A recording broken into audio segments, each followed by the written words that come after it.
সন্ধ্যা হলেই কিছু না কিছু নাস্তা করতে ইচ্ছা করতেছে। এটা আমার একদিনের অভ্যাস না, এটা রোজকারই হয়। কারণ প্রতিদিনই সন্ধ্যা হলেই ইচ্ছা করে কিছু না কিছু নাস্তা করি।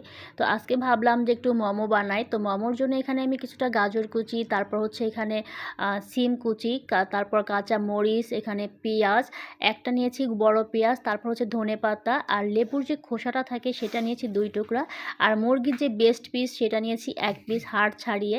তো সব কিছু ভালো করে ব্লেন্ড করে তারপর হচ্ছে এর মধ্যে আমি কিছু জিনিস মেশাবো। সেটা হচ্ছে গোলমরিচ গুঁড়া 1/2 চা চামচ, লবণ সামান্য একটু, আর হচ্ছে সয়া সস। আর এখন হচ্ছে আমি একটা ডো তৈরি করে নিব মোমোর জন্য। আর এখানে 1 কাপের মতো হচ্ছে ময়দা নিয়েছি, 2 চামচ কর্নফ্লাওয়ার, সাদা তেল 3 থেকে 4 চামচ, সামান্য একটু লবণ দিয়ে হাত দিয়ে ভালো করে আমি আটাগুলাকে একটু মেখে নিচ্ছিলাম। তারপর কুসুম যে গরম পানিটা ছিল সেটা দিয়ে আস্তে আস্তে আর কি আমি মেখে নিচ্ছি, মানে অল্প অল্প পরিমাণে পানি দিয়ে আমি ডোটা বানিয়ে নিচ্ছি। তো ফার্স্টে আমি বলে রাখতেছি, আমি কিন্তু মোমোর শেপ অত সুন্দর করে পারি না। অনেককেই দেখি যে খুব সুন্দর করে ডিজাইন করে, বাট আমি কখনো আসলে ওইভাবে ভালো করে ডিজাইন করতে পারি না। মানে আমার কাছে যেভাবে মনে হয় যে আমি সহজভাবে পারবো ঠিক সেভাবে করেই করি। আর আমার যেহেতু কাটার কোনো মুটকি ছিল না, তো কফি যেই বয়ামটা ছিল সেটার যে মুটকাটা ছিল সেটা দিয়ে হচ্ছে আমি কেটে নিয়েছি।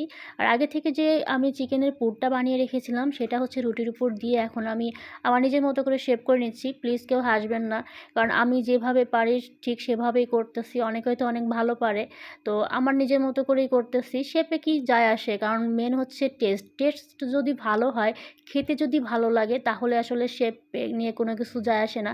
কারণ দেখতে যেমনই হোক না কেন, খেতে ভালো হলেই হলো, তাই না? তবে আমার কাছে মনে হয় এটা আসলে ঠিক না। দেখতে জিনিসটা সুন্দর, খেতেও সে জিনিসটা ভালো লাগে। তো যাই হোক, আমি যেভাবে করে পারি সেভাবে করে সবগুলো মোমো বানানো হয়ে গেলে তারপর হচ্ছে এটাকে আমি সিদ্ধ করব। তো এই তো সবগুলো মোমো হচ্ছে আমি আমার নিজের মতো করে বানাই নিচ্ছিলাম। তো প্রতিদিনই হচ্ছে একটা টেনশন থাকে যে দুপুরে কি রান্না করব, সকালে কি রান্না করব। সেমভাবে আমার একটা টেনশন থাকে বিকালে কি নাস্তা বানাবো। কারণ হচ্ছে বিকালে নাস্তাটা আমরা সবাই আর কি করি সবসময়। তো একটা স্ট্যানারের মধ্যে আমি একটু তেল ব্রাশ করে তারপর হচ্ছে এটাকে আমি সিদ্ধ করতে দিচ্ছি। আর এটা সিদ্ধ হতে থাক, এদিকে হচ্ছে আমি মোমোর জন্য একটা সস বানাই নিব। এখানে চিলি ফ্লেক্স দিছি 1.5 টেবিল চামচ, তারপর হচ্ছে লাল মরিচের গুঁড়া, আর তেলের মধ্যে আমি একটা রসুন ভালো করে কুচি করে আমি এটাকে ভেজে নিয়েছি। আর তার মধ্যে হচ্ছে এখানে সয়া সস, টমেটো সস, আর 1 ফালি হচ্ছে এখানে আমি লেবু দিয়েছি। আর এখানে 2 চামচের মতো চিনি। এই সসটা যে মোমো দিয়ে খেতে এত বেশি মজা, রেস্টুরেন্টে গেলেও দেখবেন এই সসটা কিন্তু তারা দেয়। তো আমার মোমোগুলাও ভাপানো শেষ হয়ে গেছে। এখন হচ্ছে আমি সসগুলো উপর দিয়ে একটু দিয়ে দিব। দেখতে যতটা সুন্দর না হয়েছে, খেতে মাশাআল্লাহ অনেক বেশি মজার হয়েছিল। কারণ এই সসটার কারণেই কিন্তু মোমোটা খেতে বেশি মজার।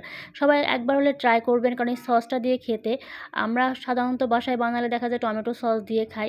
তবে এই সসটা দিয়ে একবার হলেও ট্রাই করে দেখবেন, আর আমাকে অবশ্যই কমেন্ট করে জানাবেন। তো সবাই ভালো থাকবেন। আল্লাহ হাফেজ।